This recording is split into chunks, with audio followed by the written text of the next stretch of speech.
જો તમારા પાસે ઓળખાણ નથી, તમારા પાસે કોઈ મોટું પીઠબળ નથી કે કોઈ નેતા કે આગેવાનનો સપોર્ટ નથી તો પોલીસવાળા તમારી ફરિયાદ નહીં નોંધે। ગૃહ વિભાગ વારંવાર પરિપત્ર કરે છે, તેમ છતાં આ પોલીસવાળા, આ થાણા અમલદારો પરિપત્રને ઘોડીને પી જાય છે અને મહેસાણા જિલ્લાના એક પોલીસ ઇન્સ્પેક્ટરે કોર્ટના હુકમ છે તેને પણ ગણગાર્યો નથી અને હવે તેમને 10 દિવસમાં ખુલાસો કરવાનું જણાવવામાં આવ્યું છે। વિગતવાર વાત કરવી છે આ પોલીસની જે સંવેદનાઓ મરી પરવારી છે તેની। વૈષ્ણવજન તો તેને કહીએ જે પીડ પરાઈ જાનાને રે। નમસ્કાર, આપ જોઈ રહ્યા છો નવજીવન ન્યૂઝ અને હું છું આપની સાથે તોફિક ગાંચી।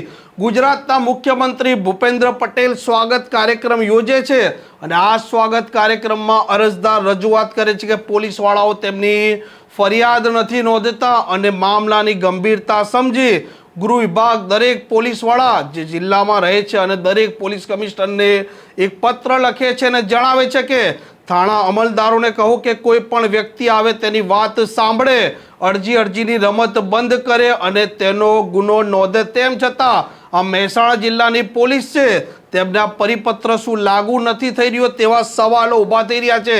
આ જિલ્લા છે તેમના પોલીસ અમલદારો એટલે કે આ થાણા અમલદારો, પોલીસ ઇન્સ્પેક્ટરોની સંવેદનાઓ મરી પરવારી છે કે તેઓ લોકોની ફરિયાદ નોંધતા નથી।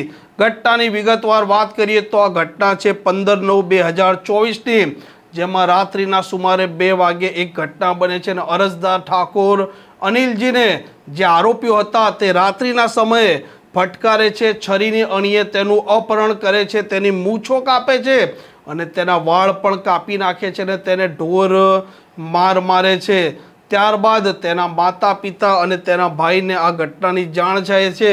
અનિલ છે તે બેભાન અવસ્થામાં હતો અને તેના પરિવારજનો તેને લઈ જાય છે જે વડનગરના સિવિલ હોસ્પિટલમાં, ત્યાં તેની સારવાર થાય છે। વડનગર જે પોલીસ સ્ટેશનમાં ડૉક્ટર તેની વર્દી પણ લખાવે છે, આ વર્દીની નોંધ પણ થાય છે અને તે સમયે આ અરજદારોનો આરોપ છે તે મુજબ પોલીસ છે તે ટ્રીક વાપરે છે અને કોરા કાગળ પર સહી કરાવી લે છે અને જવાબમાં તેવું કહે છે કે આગેવાનો ઇન્ટરફિયર થતાં આ મામલાનું સમાધાન થઈ જાય છે। ત્યારબાદ આ ફરિયાદી છે તેમને જાણ થાય છે કે આવી તો કોઈ પણ પ્રકારની વાત નથી થઈ। ફરીથી તે કોર્ટમાં જાય છે અને કોર્ટમાં અરજી કરે છે। કોર્ટ પણ આ મામલાનો રિપોર્ટ કરે છે, વડનગર પોલીસ સ્ટેશનને કહે છે કે આ મામલાના અનુસંધાને તમારો જવાબ રજૂ કરો। તે સમયે પણ આ વડનગરના થાણા અમલદાર રિપોર્ટમાં જણાવે છે કે આગેવાનોની રજૂઆત થતાં બંને પક્ષને સમાધાન થઈ જાય છે અને આ જે અરજદારો છે ઠાકોર અનિલજી તે કોર્ટમાં વાંધા અરજી મૂકતા કહે છે કે તેમને કોઈ પણ પ્રકારનું આ મામલે સમાધાન નથી થયું અને કોર્ટ હુકમ કરે છે કે આ વડનગરના પોલીસ ઇન્સ્પેક્ટરે તેમની સત્તા છે તેનો દુરુપયોગ કર્યો છે। ફરિયાદ નોંધવામાં તેમણે ગંભીર બેદરકારી દાખવી છે અને જે પ્રકારે આ હોસ્પિટલના રિપોર્ટ છે આ અરજદારને જે ઢોર માર મારવામાં આવે છે દરેકે દરેક વિગત આ વડનગર કોર્ટમાં રજૂ કરવામાં આવે છે અને ત્યારબાદ વડનગર કોર્ટના મેજિસ્ટ્રેટ ભરતકુમાર ચૌધરી જે પોતે જ્યુડિશિયલ મેજિસ્ટ્રેટ ફર્સ્ટ ક્લાસ છે તે પોતે હુકમ કરે છે કે 10 દિવસમાં આ પોલીસ ઇન્સ્પેક્ટર વિનોદ વાણિયા ખુલાસો કરે। પરંતુ સવાલો તે ઊભા થઈ રહ્યા છે કે શું દરેક વ્યક્તિ કોર્ટમાં જવા માટે સક્ષમ હોય છે? શું દરેક વ્યક્તિ પૈસા ખર્ચી શકે છે? શું આ જિલ્લાનો દરેક વ્યક્તિ તે કાયદાનો જાણકાર છે? આવા અનેક સવાલો ઊભા થાય છે।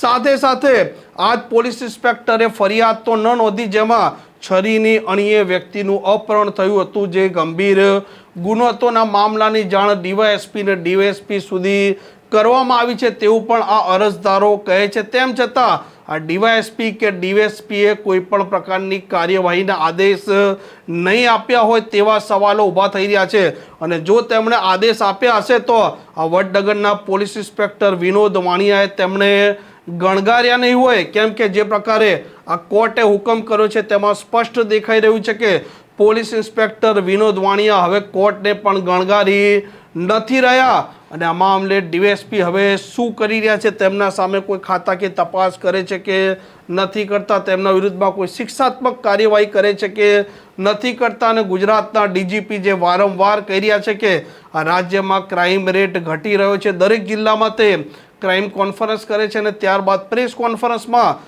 તે ક્રાઇમના આંકડા આપે છે, પરંતુ વાસ્તવિકતા તે છે કે આ થાણા અમલદારો ગુનાનું બર્કિંગ કરે છે, ગુનાનું મિનિમાઇઝ કરે છે, અને જો કોઈ સામાન્ય વ્યક્તિ હોય તો આ થાણા અમલદારો તેનો ગુનો પણ નથી નોંધતા, તે વાત આ ઘટના પરથી પ્રસ્તુત થાય છે અને સાબિત પણ થાય છે.